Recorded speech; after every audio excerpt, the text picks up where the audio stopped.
Aujourd'hui, nous allons travailler sur les types de phrases. Allez, c'est parti. Petit rappel.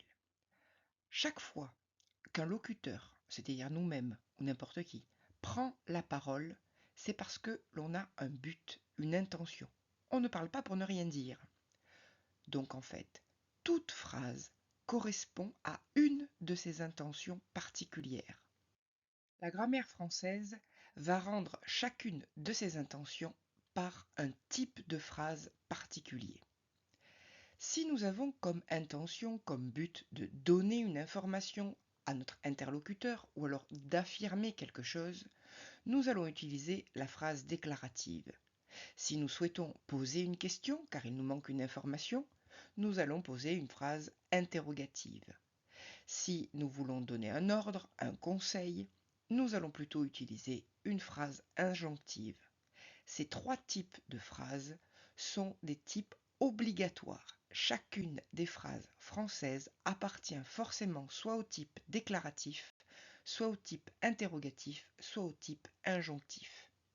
Ce qu'il faut retenir très rapidement, c'est que la phrase déclarative va se caractériser par une ponctuation, elle comprend un point ou un point d'exclamation, et par une syntaxe relativement classique, avec l'ordre sujet-verbe-complément, sauf s'il y a des effets particuliers dans la phrase, des effets stylistiques donnés par un auteur.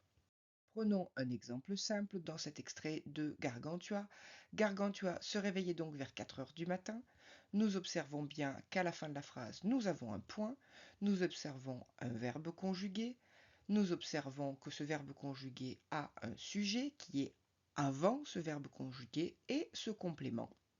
Nous obtenons donc, grâce à cette phrase, l'heure à laquelle Gargantua se réveille le matin. Il s'agit donc bien d'une phrase déclarative.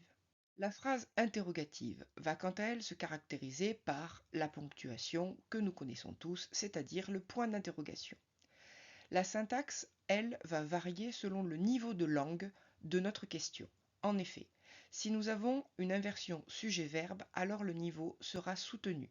Si cette phrase interrogative comporte la locution est-ce que, alors on va considérer que le niveau de langue est courant. Et si la phrase s'apparente à une phrase affirmative toute simple, sans inversion sujet-verbe, mais uniquement avec un point d'interrogation à la fin, nous allons considérer que le niveau de langue est familier. Prenons un exemple avec cette phrase de Musset issue d'On ne badine pas avec l'amour. Veux-tu mon bras pour faire un tour dans le village? Nous observons à la fin de la phrase la ponctuation caractéristique de l'interrogative, c'est-à-dire le point d'interrogation. Nous observons que le verbe veut est en tête de phrase et qu'il est inversé avec le sujet tu, et que cette phrase comprend plusieurs compléments, comme mon bras, et ensuite un complément de phrase pour faire un tour dans le village. Nous avons donc bien affaire à un type interrogatif qui ici est en langage soutenu car il y a l'inversion sujet-verbe. Enfin, le type injonctif va se caractériser par une ponctuation qui est soit un point d'exclamation, plus souvent un point d'exclamation qu'un point, une syntaxe qui est relativement classique, sauf qu'elle peut être perturbée par la présence du verbe qui est à l'impératif, du coup il n'y aura pas d'expression du sujet, ou alors au subjonctif et parfois même à l'infinitif, notamment dans le cadre de l'interdiction, par exemple ne pas marcher sur la pelouse, où nous n'avons pas de sujet exprimé puisque le verbe n'est pas conjugué. Prenons un exemple avec cette phrase issue de Gargantua. Nous observons à la fin de la phrase un point, en tête de phrase un verbe à l'impératif et ici un complément qui est une proposition.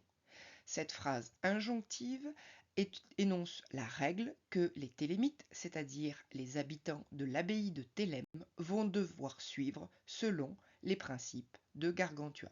Vous avez tout compris? Allez maintenant voir la vidéo sur type de phrase et effets stylistiques pour comprendre les effets donnés par certains auteurs grâce à ces types de phrases.